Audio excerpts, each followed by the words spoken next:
देखिए, किसका घर हम नहीं जानते, किसका घर हम नहीं जानते हैं, लेकिन बिना जाने हुए बता सकते हैं कि जिसका भी घर होगा उसके घर में कोई पढ़ लिख कर नौकरी कर रहा होगा। अगर नहीं नौकरी कर रहा होगा तो उसके पास यहाँ जमीन होगा खेती होती करने का। अगर ये दोनों नहीं होगा तो कोई उसके पास बिजनेस व्यापार होगा। दुनिया में जितना विद्वान लोग हैं वो गरीबी से निकलने का ही 3 गो रास्ता बताया है। 3 गो रास्ता है, चौथा रास्ता नहीं है। सड़क बनने से आपका गरीबी दूर नहीं होगा, बिजली आने से गरीबी दूर नहीं होगा।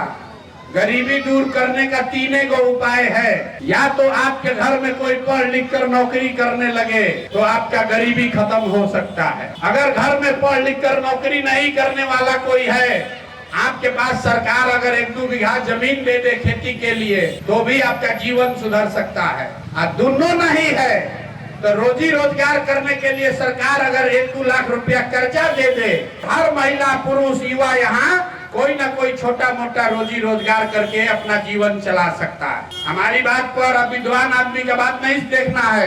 अपने गांव में देखिए, इसी गांव में जिसके पास ये तीनों में एक चीज भी है उसका जीवन ठीक चल रहा है। जिसके घर में कोई पढ़ लिख के नौकरी कर रहा है उसका जीवन ठीक है। जिसके पास खेत जमीन है उसका जीवन भी ठीक चल रहा है। जिसका दुकान दौरी बिजनेस व्यापार है उसका जीवन भी ठीक चल रहा है। लेकिन यहाँ बैठा हुआ ज्यादातर आदमी, इस गांव में अगर 100 आदमी रहता है तो 100 में 60 आदमी ऐसा है जिसके पास ये तीनों में तीनों चीज नहीं है। ना उसके पास पढ़ाई है, ना खेती के लिए जमीन है, और ना रोजी रोजगार के लिए पैसा पूंजी है। तो आपका गरीबी खत्म होगा कैसे? चाहे सरकार सड़क बना दे कि बिजली ला दे, 5 किलो अनाज दे दे कि सारी बात दे, आपका गरीबी खत्म नहीं हो सकता है। गरीबी खत्म तब होगा जब आपके पास पढ़ाई हो, रोजगार हो। तो वोट आपको उसके लिए देना है, लेकिन आप वोट देते हैं नाली के लिए, गली के लिए, 5 किलो अनाज के लिए।